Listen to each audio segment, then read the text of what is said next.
Hello বন্ধুরা, কেমন আছো তোমরা সবাই? আশা করি অনেক অনেক ভালোই আছো।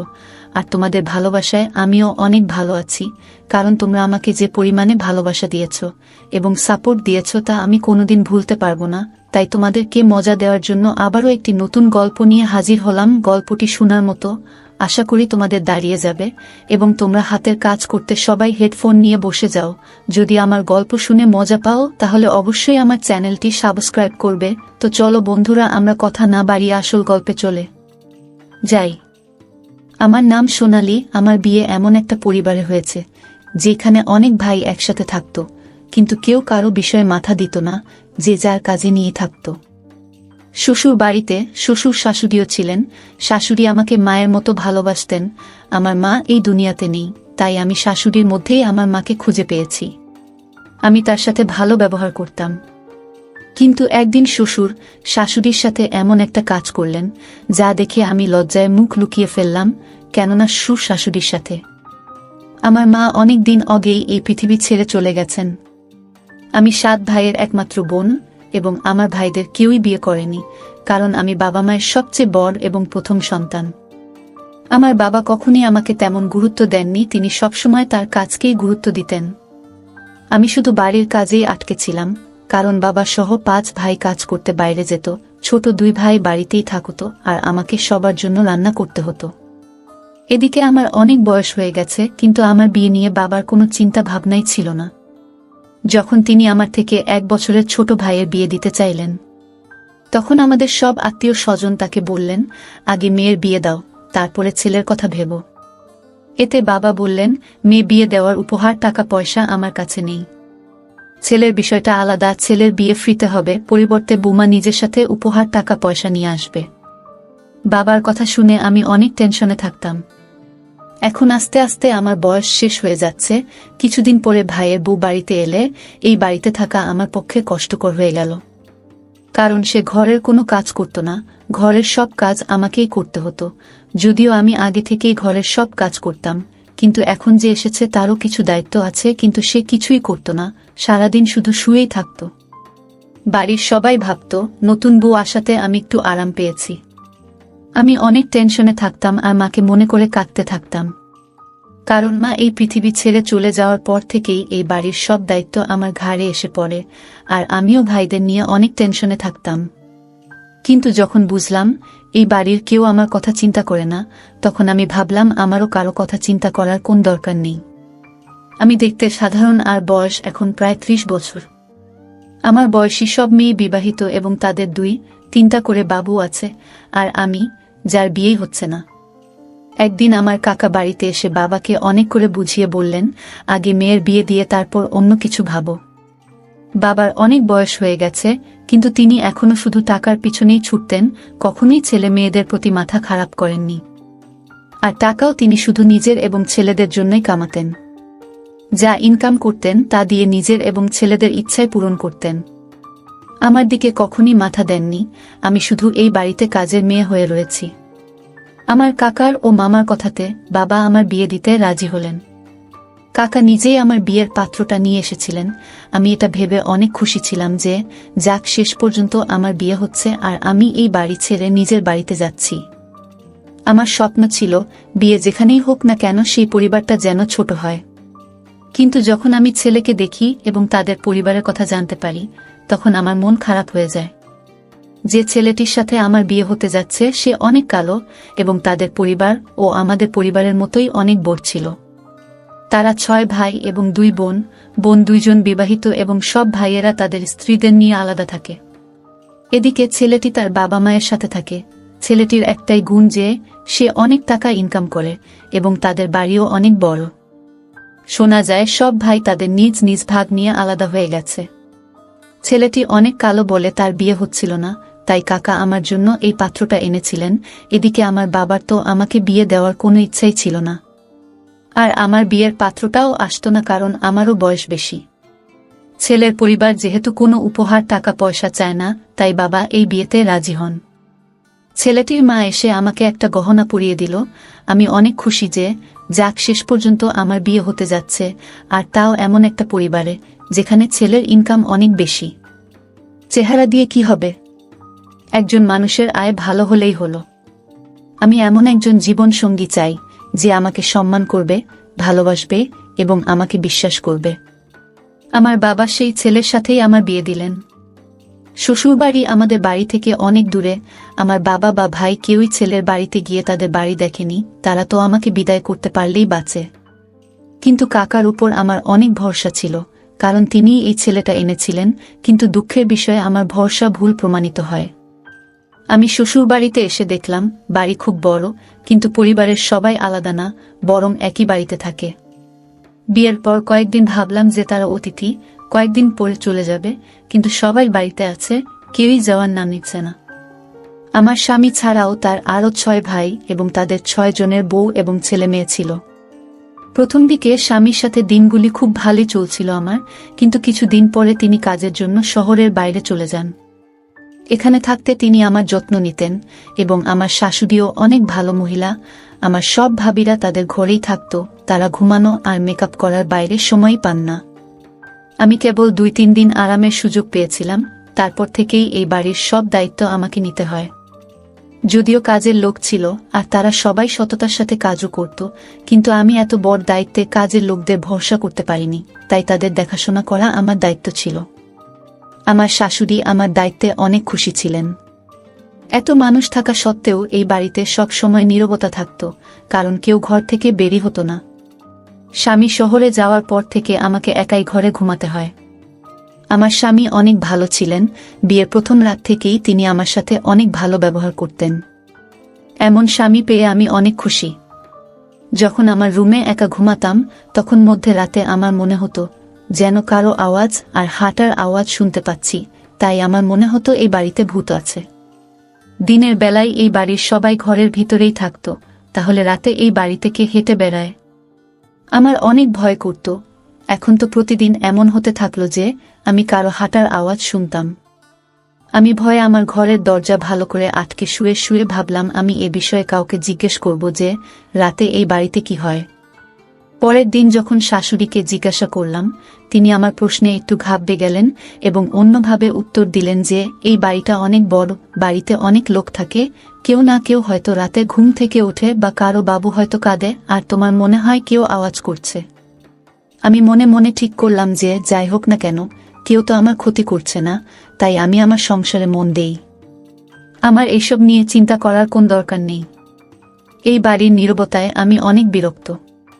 প্রত্যেকেই নিজের নিজের কাজে ব্যস্ত। মাঝে মাঝে স্বামীর সাথে ফোনে কথা বলতাম আমি। একদিন রাতে আবার শুনতে পেলাম কেউ যেন অনেক আওয়াজ করছে। আজ সাহস করে উঠে দেখতে চাইলাম কে অনেক আওয়াজ করে আর কে সে যে এত রাতে ঘুরে বেড়ায়। আমি বের হয়ে দেখলাম আমার শ্বশুর ফোনে কারো সাথে কথা বলছে। শ্বশুর প্রায় ফোনে এত কথা বলতো যে সারা বাড়িতে তারই কণ্ঠস্বর প্রতিধ্বনিত হতো। ছোটখাটো বিষয়ে রাগ করা, ঝগড়া করা এবং ফোনে দীর্ঘক্ষণ গল্প করা, এসবই আমার শ্বশুরের কাজ, কারণ তিনি কোনো কাজ করতেন না আর সারাদিন বাড়িতেই থাকেন। শুনেছি শ্বশুরের অনেক রাগ, তাই সবাই তাকে অনেক ভয় পায়, এমনকি আমার শাশুড়িও তাকে ভয় পেত। শ্বশুরের ব্যবহার বাড়ির কারো সাথেই ভালো ছিল না। তিনি কারো কথা শুনতেন না, যা মনে হতো তাই করতেন। বর্তমানে দিনগুলো এইভাবেই পার হয়ে যাচ্ছিল। প্রতিরাতে দেখতাম মধ্যে রাতে যে মানুষটা হেঁটে বেড়াচ্ছে সে আর কেউ নয় আমার শ্বশুর। তিনি রাতে কারো না কারো সাথে ফোনে কথা বলতেন। মাঝে মাঝে রাতে আমি ভয় পেতাম, কারণ তিনি শাশুড়ির সাথে খারাপ ব্যবহার করতেন। আমার শাশুড়ির সাথে সব সময় খারাপ ব্যবহার করতেন। বুকে পায়ের জুতো মনে করতেন। আমার বিয়ের প্রথম দিকে এমন কিছুই ছিল না, কিন্তু আমার স্বামী চলে যাওয়ার পরেই জানি না তার কি হয়েছে, শাশুড়িকে তিনি প্রতিদিন মার দিতেন আর শাশুড়ি অনেক আওয়াজ করতেন, কিন্তু শ্বশুর থামতেন না। এখন আমি প্রতি রাতে তাদের ঝগড়া কান দিয়ে শুনতে শুরু করি, কারণ স্বামী স্ত্রীর মধ্যে কি নিয়ে এত ঝগড়া হয় আর শাশুড়ি কি এমন ভুল করেছেন যার জন্য শ্বশুর তাকে মার দিতেন। কিছুদিন পরে আমার স্বামী 2-3 দিনের জন্য বাড়িতে আমার সাথে সময় পার করতে আসেন। আমার স্বামী আসায় অনেক খুশি হয়েছি আমি, কিন্তু অবাক হয়েছি যে যেই দিন থেকে আমার স্বামী বাড়িতে এসেছে সেই দিন থেকে শ্বশুর শাশুড়ির মার দেওয়া বন্ধ করে দিয়েছেন। এটা আমি আগেও লক্ষ্য করেছি যে আমার স্বামী যখন বাড়িতে থাকেন তখন আমার শ্বশুর শাশুড়ির ঝগড়া হতো না, বাড়ির সবাই একসাথে বসে খাবার খায় এবং একে অপরের সাথে সময় কাটায়। স্বামীর আশাতে বাড়িটা একেবারেই পরিবর্তন হয়ে গেল। একদিন আমার স্বামী আমাকে বললেন, ভালো করে রেডি হয়ে চলো, বাইরে কোথাও ঘুরতে যাই। আমি রেডি হয়ে স্বামীর সাথে বেরিয়ে পড়লাম। আমার স্বামী আমাকে একটা অনেক বড় রেস্তোরাঁয় নিয়ে গেল। সেখানে দুজনে একসাথে বসে খাবার খেলাম। আমার স্বামী আমার দিকে তাকিয়ে জিজ্ঞেস করলেন, কি হয়েছে? তোমার মন ঠিক নেই মনে হচ্ছে, তুমি ঠিকমতো খাচ্ছ না কেন? এই সময়ে স্বামীকে এসব কথা বলা ঠিক হবে কি? কারণ আমি শাশুড়ি এবং বাড়ির পরিবেশে নিয়ে অনেক টেনশনে ছিলাম। তাই আমি স্বামীকে সবকিছু বলবো কিনা ভাবছিলাম। কারণ বিয়ের পর এই প্রথম একসঙ্গে সময় কাটাতে ঘরের বাইরে এসেছি। আমি এসব কথা বলে স্বামীকে বিরক্ত করতে চাই না। আবার ভাবছি এসব না বললে এটার সমাধান হবে কিভাবে। তাই সাহস করে স্বামীকে জিজ্ঞেস করলাম, তোমার বাবা রাতে মায়ের সাথে ঝগড়া করে কেন? এই প্রশ্ন শুনে আমার স্বামী অবাক হয়ে আমার দিকে তাকিয়ে বলল, তুমি কি পাগল হয়ে গেছ? এটা হতেই পারে না। বাবা তো মাকে অনেক ভালোবাসেন। আমি আরও কিছু বলতে যাচ্ছিলাম, ঠিক তখনই স্বামীর ফোনে একজনের ফোন আসে আর সে কলটা রিসিভ করার জন্য উঠে বাইরে চলে যান। আমি আমার স্বামীর ভাব বুঝতে পেরেছি যে তিনি এই বিষয়ে কিছুই জানেন না। 5 মিনিট পর স্বামী ফিরে এসে আমাকে জিজ্ঞেস করলেন, তুমি কি যেন বলছিলে? আমি তাকে বললাম হয়তো আমারই কিছু ভুল হয়েছে। তারপরে কিছুক্ষণ এটা সেটা নিয়ে কথা বলে আমি স্বামীর সাথে বাড়িতে ফিরে আসি। 2 দিন পর কাজে যাওয়ার সময় স্বামী আমাকে কিছু টাকা দিয়ে বললেন, তুমি তোমার পছন্দের পোশাক কিনে নিও, কারণ আমরা একসাথে কেনার মতো সময় পাইনি। জানি কেউ আমার সাথে যাবে না, কারণ তারা তো আমার সাথে ঠিকমতো কথাও বলতো না। শাশুড়িকেও জিজ্ঞেস করিনি, কারণ শ্বশুর হয়তো যেতে দেবেন না। তাই একজন কাজের মেয়ে রিতাকে জিজ্ঞেস করলাম, তুমি কি আমার সাথে বাজারে যাবে? সে সাথে সাথে বাজারে যেতে রাজি হলো। এই বাড়িতে কারো কাছ থেকে অনুমতি নিতে হয়নি, কারণ এই বাড়িতে কেউ কারো খোঁজ নেয় না। তাই কাজের মেয়েটিকে সাথে নিয়ে বাজার থেকে কিছু পোশাক কিনে বাড়িতে ফিরে এলাম। বাজার থেকে বাড়িতে এসে শাশুড়ির রুমের পাশ দিয়ে যাওয়ার সময় একটা আওয়াজ শুনতে পেলাম। তিনি বলছিলেন, থামো, আমার উপর এত অত্যাচার করো না।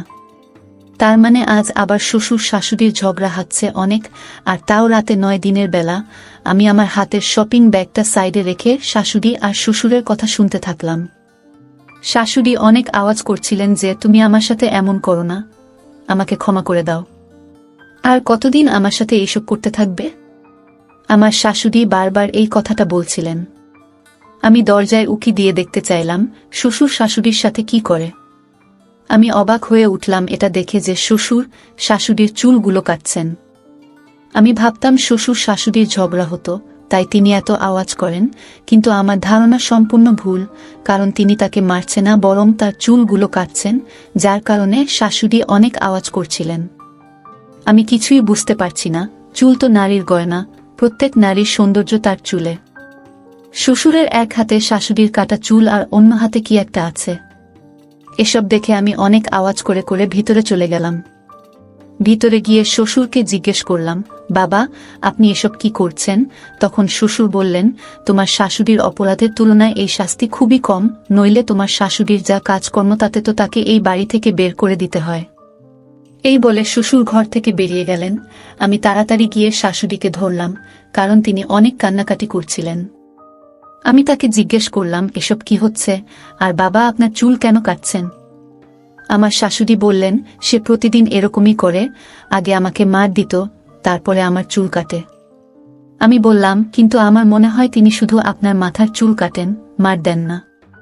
শাশুড়ি বললেন, এই লোকটা অনেক খারাপ, যা ইচ্ছা তাই করতে পারে। তিনি আরও বললেন, বৌমা, তুমি এই বাড়ির বিষয়ে কিছুই জানো না, তাই তুমি বুঝতে পারছো না, আমি সম্পূর্ণ নির্দোষ। আমি তাকে বললাম, কোনো একটা কারণ তো আছেই, নইলে তিনি আপনার সাথে এমন করবেন কেন? আমার শাশুড়ি বললেন, বৌমা, এই বাড়িতে সবাই নিজের নিজের জন্য আছে, সেজন্য কেউ কারো বিষয়ে কথা বলে না, কারণ এই বাড়ির সবাই আমার ছেলের ইনকাম খায়। তুমি এই বাড়ির সবার থেকে দূরে থেকো, বিশেষ করে তোমার শ্বশুরের থেকে, সে অনেক খারাপ মানুষ। আর কখনো কোনো কিছু তোমার স্বামীকে বলো না, না হলে এ আমাকে শেষ করে দিবে। শাশুড়ি আমাকে রুম থেকে বের করে দিয়ে বললেন, ভবিষ্যতে আর কখনো আমাদের ঝগড়ার মধ্যে এসো না, নইলে তোমার সাথেও খারাপ কিছু হতে পারে।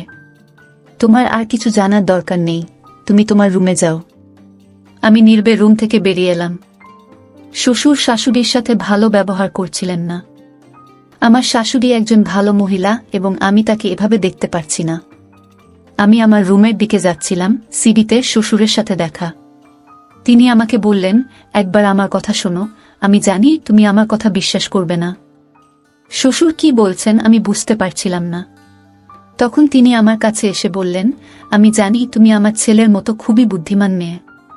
আমি শ্বশুরকে বললাম, কিন্তু আপনি মায়ের সাথে অনেক খারাপ ব্যবহার করছেন। শ্বশুর বললেন, দাঁড়াও, আমি এখনই তোমাকে সব কথাটা বলছি যাতে তুমি বুঝতে পারো এই বাড়িতে কি হচ্ছে। এই বলেই শ্বশুর তার পকেট থেকে মোবাইলটা বের করে তাতে কিছু করতে থাকলেন। তারপর মোবাইলটা আমার দিকে এগিয়ে দিয়ে বললেন, এই দেখো, আশা করি আজকের পর আর কখনো ভুল বুঝবে না।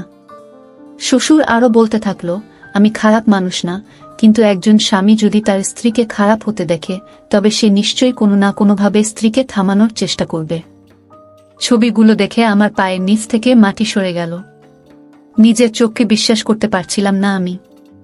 আমি ছবিগুলো দেখতে শুরু করছিলাম, এমন সময় হঠাৎ শাশুড়ি এসে আমার হাত থেকে মোবাইলটা নিয়ে নিজের কাছে রাখলেন আর আমাকে বললেন, তুমি এখনো তোমার রুমে যাওনি। আমি শাশুড়িকে কিছু বলার আগেই তিনি বললেন, তুমি কিছুই জানো না আর বুঝবেও না, যাও তুমি তোমার রুমে যাও, আর আমাদের দুজনের মধ্যে আসার দরকার নেই। এই বলে শাশুড়ি চলে গেলে আমিও রুমে ফিরে এলাম। রাতের বেলা আবারও সেই আওয়াজ ভেসে ভেসে আসছিল। আমার শাশুড়ির চুল অনেক লম্বা ছিল। আমার শ্বশুর তার চুল কেটে কেটে ছোট করে দিয়েছেন, তাই আমার শাশুড়ি সারাক্ষণ মাথায় ঘোমটা দিয়ে চলাফেরা করতেন। স্বামী বাড়িতে এলে বাড়ির পরিবেশ অনেক ভালো হয়ে যেত, আর বাড়ি থেকে যাওয়ার সাথে সাথে আবার খারাপ হয়ে যেত। আমি স্বামীকে সবকিছু বলার চেষ্টা করব ভাবছি, কিন্তু শাশুড়ি আমাকে অনেক নিষেধ করে বললেন যে, তুমি তোমার স্বামীকে কিছু বললে ভালো হবে না, আমি তোমাকে এই বাড়ি থেকে বের করে দেব। আমি অনেক টেনশনে থাকলাম, আমি বুঝতে পারছি না এই বাড়িতে কি হচ্ছে। এইসব টেনশন আর আওয়াজের শব্দে ঘুমাতে পারতাম না, সারা রাত জেগে কাটিয়ে দিতাম। শাশুড়ি আমার স্বামীর মা এবং তিনি আমাকে অনেক ভালোবাসতেন, কারণ তিনি কখনো আমার সাথে খারাপ ব্যবহার করেননি। আমি আমার মনকে বোঝানোর অনেক চেষ্টা করেও বোঝাতে পারছি না শাশুড়ি এমন হতে পারেন। পরের দিন আমি এই দেখে অবাক হয়ে গেলাম যে শ্বশুর আমার এবং শাশুড়ির সাথে অনেক ভালো ব্যবহার করছেন। হয়তো শ্বশুর বুঝতে পেরেছেন যে নারীর সাথে খারাপ ব্যবহার করা উচিত না। আজকে আমি তাদের মধ্যে ভালোবাসা দেখে খুশি হলাম। যাক, এটা ভালো, একে অপরকে ভালোবাসা অনেক জরুরি। অনেক দিন ধরে শ্বশুর শাশুড়ির সাথে কোনো খারাপ ব্যবহার করছেন না, এখন আমি নিশ্চিত হলাম, তাই মাথা থেকে টেনশনও কমতে শুরু করেছে। দিনগুলো ভালোই পার হচ্ছিল।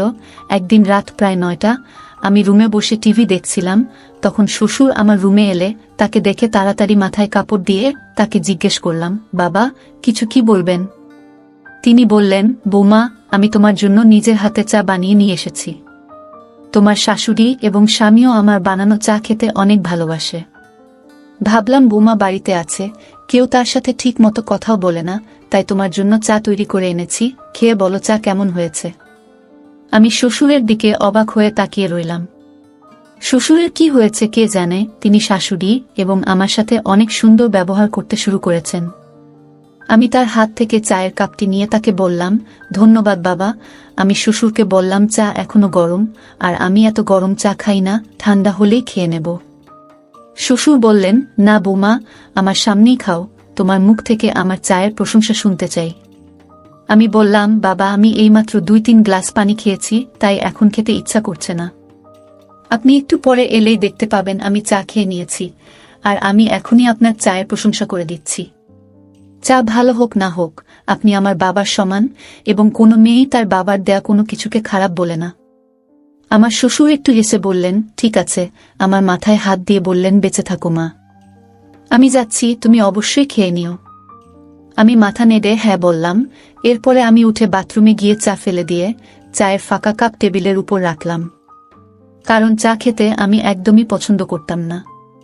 রাতে চা খেলে অনেক সমস্যা হতো, কিন্তু এটা বাবাকে কিভাবে বলতাম। কিন্তু আমি খুশি যে শ্বশুরের ব্যবহারের অনেক পরিবর্তন হয়েছে। তিনি অনেক দিন ধরে মধ্যে রাতে শাশুড়ির উপর খারাপ ব্যবহার করেননি। অনেক রাত হয়ে গেছে, তাই টিভি বন্ধ করে স্বামীর সাথে কথা বলছিলাম। এই সময় তিনিও তার রুমে বিশ্রাম নিচ্ছিলেন। এমন সময় আমার মনে হলো কারো ছায়া যেন আমার রুমের দিকে আসছে। এটা দেখে ভয় পেয়ে তাড়াতাড়ি মোবাইল বন্ধ করে শুয়ে পড়লাম। কেউ একজন দরজা খুলে সম্ভবত আমার দিকে ভালো করে দেখে আবার দরজা বন্ধ করে দিল। আমি বুঝতে পারলাম আমার রুমে কে এসেছিল। আমি আবার স্বামীর সাথে চ্যাটে কথা বলতে থাকলাম, কিন্তু বাইরে কিছু আওয়াজ শুনতে পেয়ে মোবাইল